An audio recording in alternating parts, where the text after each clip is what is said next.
Hi everyone.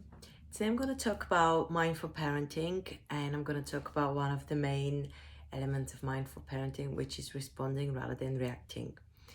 And I think it's important to first talk about what is reacting. We react constantly every day, and that's an automatic habitual response to the triggers in our lives. And a lot of the times, let's face it, the triggers are our children, the things they say or do. And the tricky bit with reaction is we're not really aware of it. We just react in such automatic way that we just don't have a conscious awareness that we're about to react. So we get triggered and then we react straight away. There's literally no pause between these two events. Happens straight away. What is response then? Response is an actual conscious effort when you're aware of how you're gonna come across whatever you're gonna do. You're aware first of all that you're triggered, and then you pause. You have that space between the trigger and then you respond, and it's always a different way. And response doesn't mean that you're going to be really calm and nice, but you're not going to be hijacked by emotions, and your response is not going to have all those emotional triggers in them like a reaction would. So what happens normally when we react? Because we're hijacked by our emotions, we get annoyed, stressed, angry, whatever we get based on the trigger. Then we shout at our children or react in the other way. And our reaction is so full of emotions, or those emotions we're experiencing, the children, they pick up on them and react exactly the same way back to us. And that just can be non-stop like this. And that's how struggle power battles happen, because they just react, we react, and it's a fight, and it's a full-blown argument, sometimes out of little things, right? Such as, why did you throw your plate on the floor after you finished your snack? So yeah, it sounds easy, but it really is not, and we can't do it all the time. So there are a few important elements here. First of all is that awareness.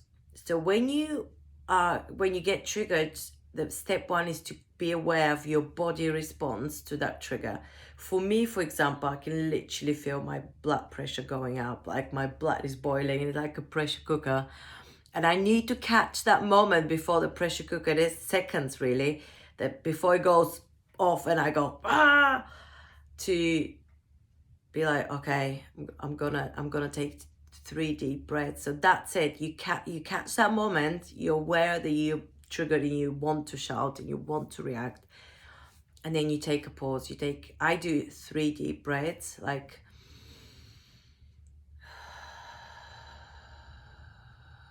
and really focus on the out breath. Make it as long as you can. And when you do this 3 times, you've pretty much broken that chain link. You're not hijacked by emotions. You pretty much still probably feel very similar to what you felt before, but it's not going to be as intense. So then you respond, whatever the right response is in that situation. If they've misbehaved, you go and you address it with a firm voice, but not shouting, not hijacked by emotion. So that is a big difference. And sometimes we get triggered so much that we actually have to leave the room. And I do that a lot because my son can be really violent. And if he hits me or he chucks a toy at me, those 3 breaths I've just showed you just won't do it. I literally need to physically leave the room. Just got to make sure, obviously, he's safe and he can't harm anybody or himself. But he's 5, so he's mostly safe. I just leave the room for 5 minutes and I only come back when I know that I'm not going to react. And sometimes I have to say to my husband, I need to take 10 minutes actually, depending on the situation. I say I need to go for a walk for 10 minutes, or I need to go in the garden, and you be with them, because 10 minutes is a long time to leave him on his own. Normally a few minutes enough, but you just got to kind of take yourself for time out. That's what I say. I just go for time out on my own, and that is so important, because the more we react, the more they react, and then they think that this is the appropriate response to triggers. Remember, children pick up so much on what we do and not so much of what we say really, but by our actions they copy them. So if when we get cross every time we shout, if we get crossed on the road and we shout at the driver, or we beep our horn every time we get really angry, so that's our reaction, then they see that this is what we do and they think, okay, well then it's okay if I get angry, I'm just going to shout at people or hit them. So that is so important for you to break that chain of trigger, hijack my emotion, reaction straight away. And as I said, it's not very easy, and it sounds easy when I speak to you right now, but at the heat of the moment, it's very difficult. So awareness is the key. Just being aware of your body and how you feel when you get triggered. And sometimes it's the awareness after you've reacted. So let's say you've heard what I'm saying. It sounds straightforward. In the next hour, your child does something and you react. And that's okay, right? It's okay. So you just need to kind of go back a little bit, like, right, how do they feel in my body before I react? You just want to know what that feels for you. So the more you explore, the more you take the time back to reflect on that experience, then you'll be much more aware of it next time before you react. And remember, even if you, let's say out of 10 times you react 8 times, but 2 times you manage to respond, that's fantastic. And you should really appreciate and give yourself a pat on the back, because it's not easy. And most people don't ever respond. Our parents didn't really respond much, and that's why we're like this. So this is fantastic. Every time when you manage to respond, or to ask for help when you feel like you really are not in a good place and you just should not be with the children at that moment, that's just remarkable.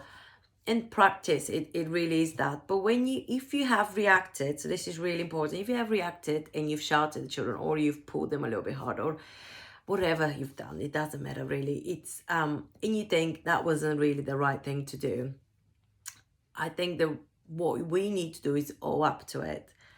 And I do that all the time. Sometimes I get so cross with him, I start pulling him to get him dressed in the mornings, and he's like, oh, why did you pull me so much? And then after I've calmed down, I say to him, I'm really sorry I did that, or I'm sorry I shouted at you. And that's such an important lesson for children to learn, that even if we have reacted in a way we don't want to do, we're sorry, and we're happy to admit it. We don't just brush under the carpet, we don't pretend it never happened, and we definitely don't want to act as the superiors, like I'm your mom, I'm the parent. It's okay for me to shout at you, but it's not okay for you to shout at me. Well, that's the double standard, and children are very quick to pick up on those things. So yeah, if you have not responded, which, you know, is totally normal and natural, then you owe it up to it and you apologize. But sometimes if you find yourself constantly reacting, you find it really, really difficult to break that chain, really difficult to pause, you don't get the awareness. These are red flags that there are other things going on in your life that you might want to look into. For example, you might just have so much on your plate, your glass is so empty, you've not been really kind to yourself, you've not looked after your own needs, you're running on empty. It's practically impossible to respond when you're in that state. So then you need to take a step back and check what's going on in your life. Maybe you need to ask for help. Maybe you need to drop some of your commitments. You need to take a step back. You just got to be so mindful, and maybe you need to turn up on the self-care and start prioritizing your needs.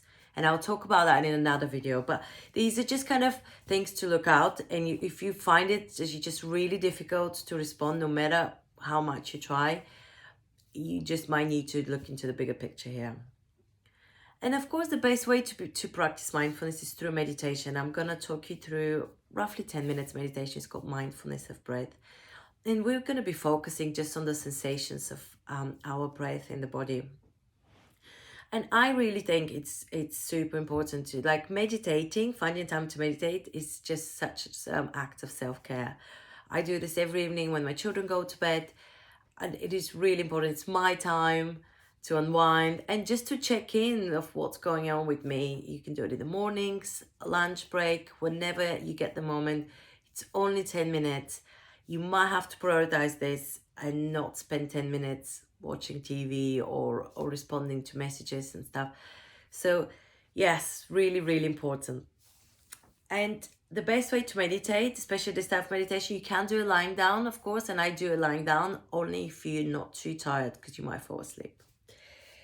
But the best is to do it sitting up, sitting comfortably so your back is straight, like mine is, so leaning against something, but also not slouching, not like that, or not leaning forward. So just supported but relaxed, and perhaps place a cushion in your lap so then your arms and hands can rest on that, so then your shoulders are not strained.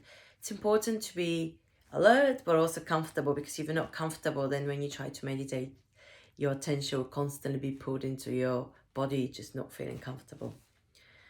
And then I'm going to invite you to close your eyes, if that's okay. If you really struggle with closing your eyes, just lower your gaze and fix it somewhere in front of you, and try not to move it too much.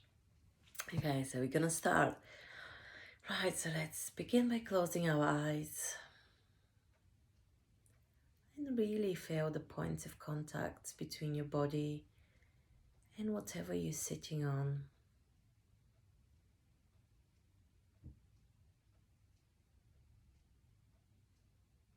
Notice your feet resting firmly on the floor. How does it feel like?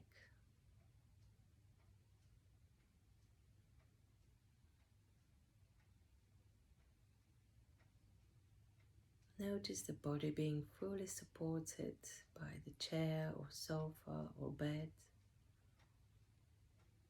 You can just let go and surrender to gravity.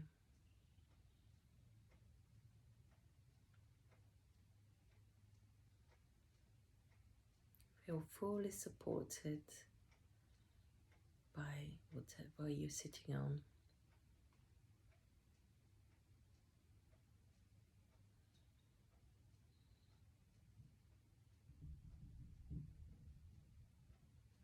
And now we're going to spend a few moments exploring just how your body feels, noticing all the different sensations in your body.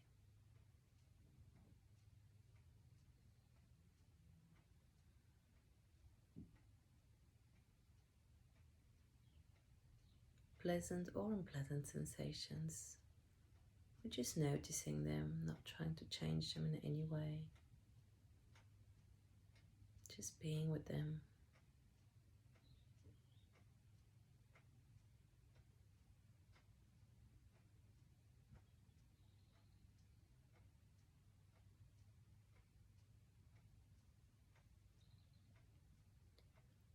And now we're going to explore the sensations of our breath in the body. And we're going to start with the chest area. Just notice how it feels when you breathe in and out. Can you feel it moving up and down? Just rest your awareness in that movement and those sensations.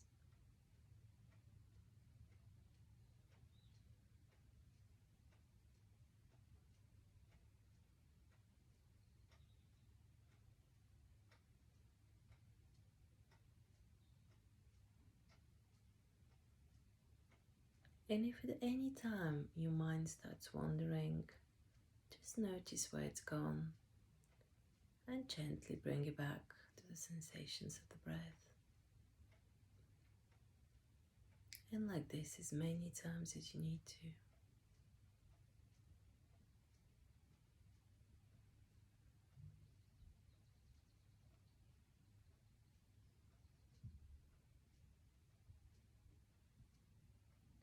And now moving your awareness down to the stomach area, which also moves with the breath, and notice the sensations there.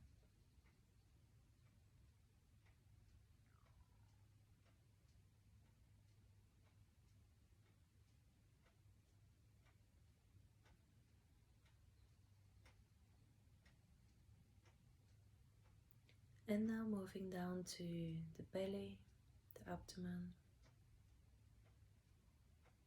Notice how it goes up when we breathe in And it subsides when we breathe out. Really explore the sensations there of the breath moving in and out.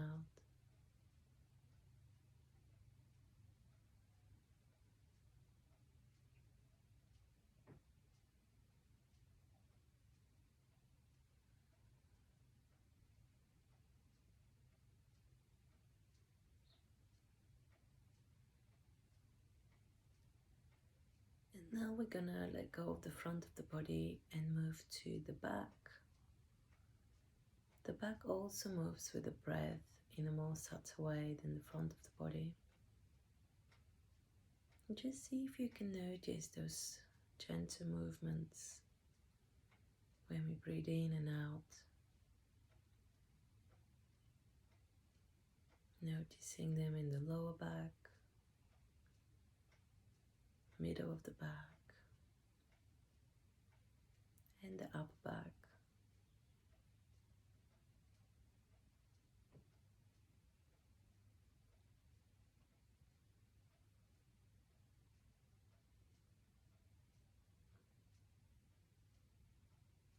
And also the shoulders, they also move ever so slightly with the breath, pointing upwards and then downwards. Just notice that.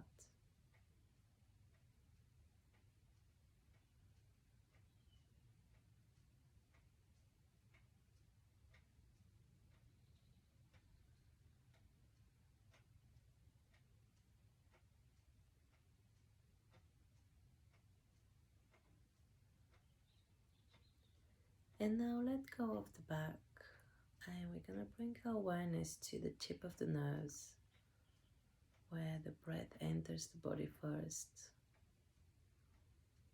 Notice any sensations there. Maybe slight tingling at the tip of the nose. See what's there for you right now.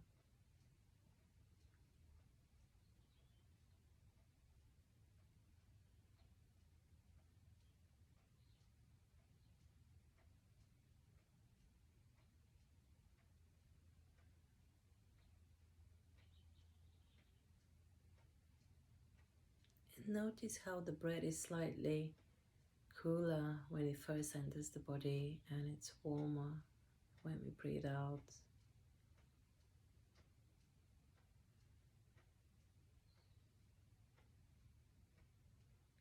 And now we're going to explore the breath moving down to the throat. Just really feel those sensations.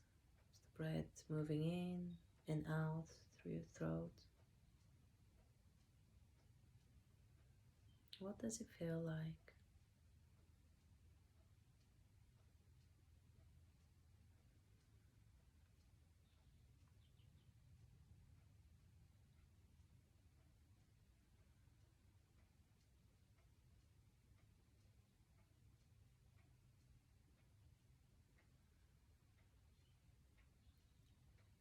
And now let go of the throat and bring your awareness on all the sensations of the breath of the body that we've just focused on.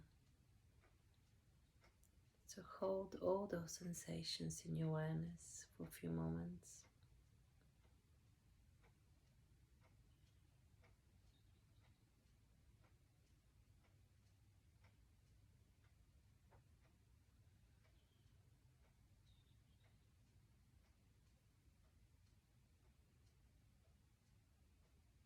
And again, if your mind starts wandering, just gently bring it back to the breath. Because that's normal, that's what the minds do, they keep wandering.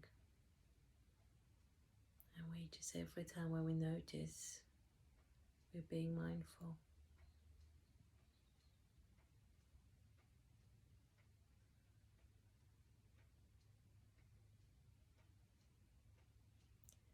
Notice how the rhythm of the breath changes as well. No two breaths are the same. And just let the breath rock your body.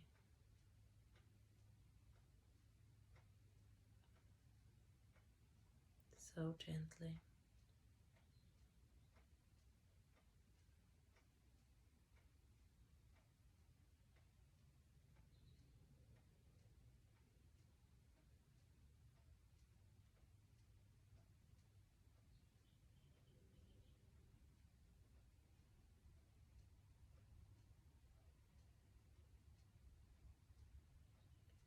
And now let's expand our awareness and include again all the sensations in the body. Noticing how it feels right now.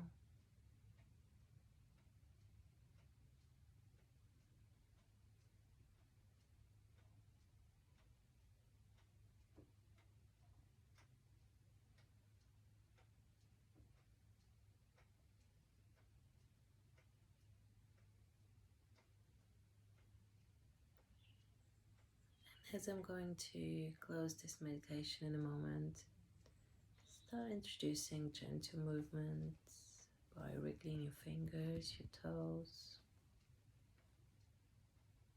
being aware of the sounds around you.